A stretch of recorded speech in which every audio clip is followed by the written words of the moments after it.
too much, not enough, or just about the right amount of action. So you see here, 36% think it's too much, 35% think it's just right, and 30% say not enough. So 65% of voters are either in support of what Biden is doing or they want him to go further. Yet this is how Fox News frames it. A new Emerson College polling national survey suggests that Americans are almost evenly split in favor and opposition to President Joe Biden's recent student loan handout, with 36% believing the loan handout is too much and 35% thinking it is just the right amount of action. 30%, notice how there isn't the actual number here, just the word written out. 30% think it is not enough action. So they are almost trying to, not almost, they are trying to separate this figure from the rest of the data, as if it's not important to the two numbers that they highlight here. Yet, of course, it's important, because it is showing that the vast majority of people, 65% of people, support student debt cancellation, either what Biden did or they want more. Yet they're trying to frame it as if what Biden did is there's split support in opposition and for it among Americans. But by them just focusing on what Biden did, they are removing the actual context of the support and the policy of student debt cancellation. And again, if you look up any of their videos, any of their articles, they keep calling it a student loan handout. They're framing it as people are against this, yet the vast majority of people that are benefited by this are making under $75K a year. So it's going to the poor and middle class. Yet they're trying to frame it as this massive handout to the wealthy, when that is what the $2 trillion tax cut was that they called Trump's year-end victory at the time on their news section. It is just disgusting how this propaganda is put together, and you're not going to see a correction. You know, Twitter sometimes has those corrections that they put under tweets or on YouTube. You're not going to see any of that done because these are corporate outlets. They are allowed to misconstrue data and just lie to people without most people realizing how they are being lied to. But this is how they manufacture their propaganda. Now, let me get to the reaction from Bernie Sanders here to this move by Joe Biden. You just heard Senator Blunt right there. He said this program is unfair. It's going to hurt the economy.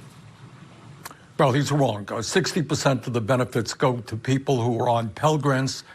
87% of the benefits go to people who are making $75,000 a year. Look, I know it is shocking, George, to some Republicans that the government actually, on occasion, does something to benefit working families and low-income people.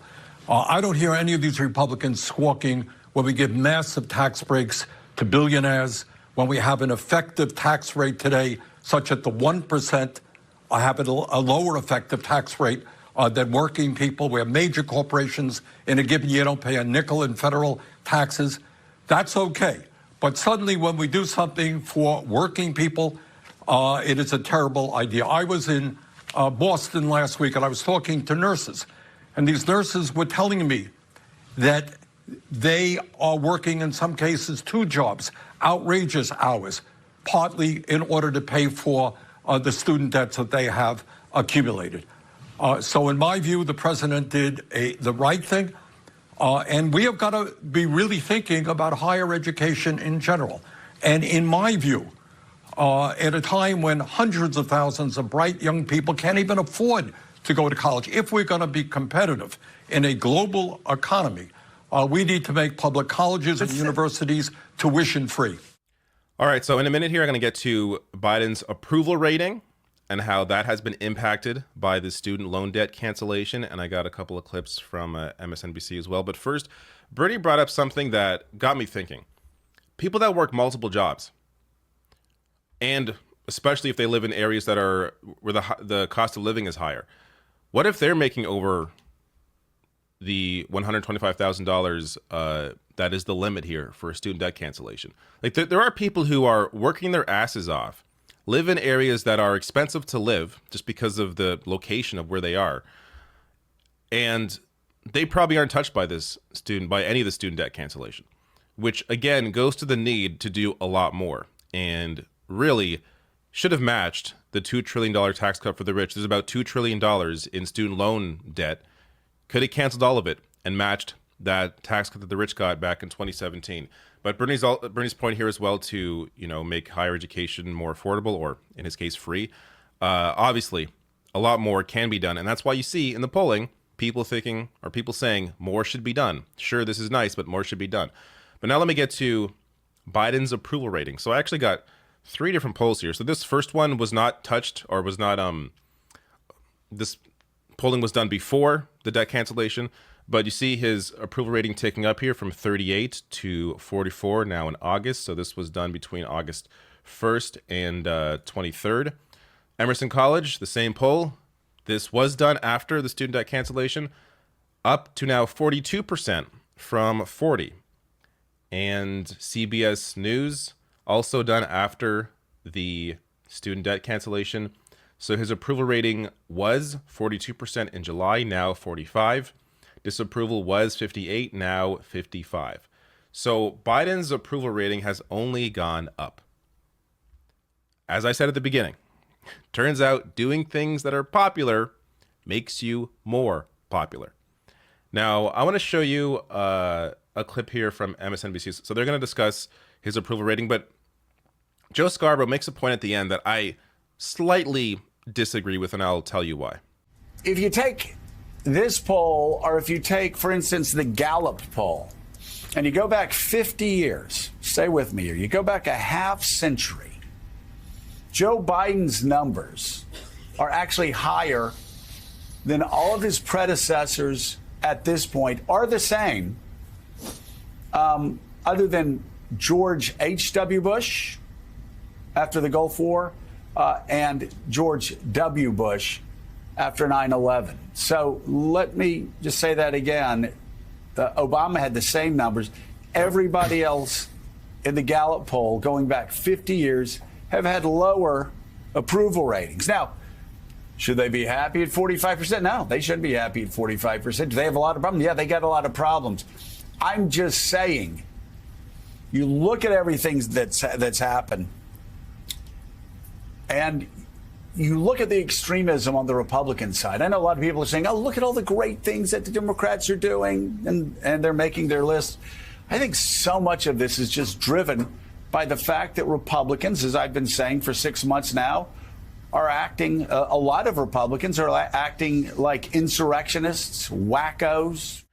All right, so I'm going to get to some data that refutes a bit of what Joe Scarborough is saying there at the end, though I will say, I do think a lot of the, as I've said not in past videos, a lot of the move towards Democrats for the midterms is because of how crazy the right is. You saw the turn right when the Supreme Court overturned Roe.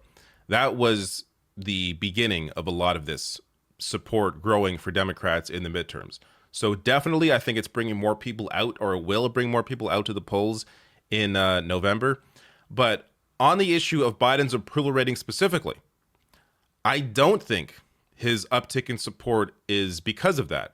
Because the right has been crazy for a while, and I'm going to show you some data here that goes to showing that actually this student debt forgiveness is a big piece as to why Biden's support is growing. So this from John Della Volpe. This is from the CBS News poll I showed you earlier. This is more data from it. Seems like Gen Z and millennial voters like it when POTUS delivers on campaign promises. CBS News poll tracker pre and post passage of the Inflation Reduction Act and student loan forgiveness action is notable and worth keeping a very close eye on. So you can see here, under 30. So in July 27th to 29th, when the first poll was done, this is again after Roe was overturned. So the right was already, super crazy in the minds of most voters at that time. You see the uptick by 10 points to August 24th to 26th. This is after the student loan debt cancellation. 10 points. No other group grew more than those voters under 30.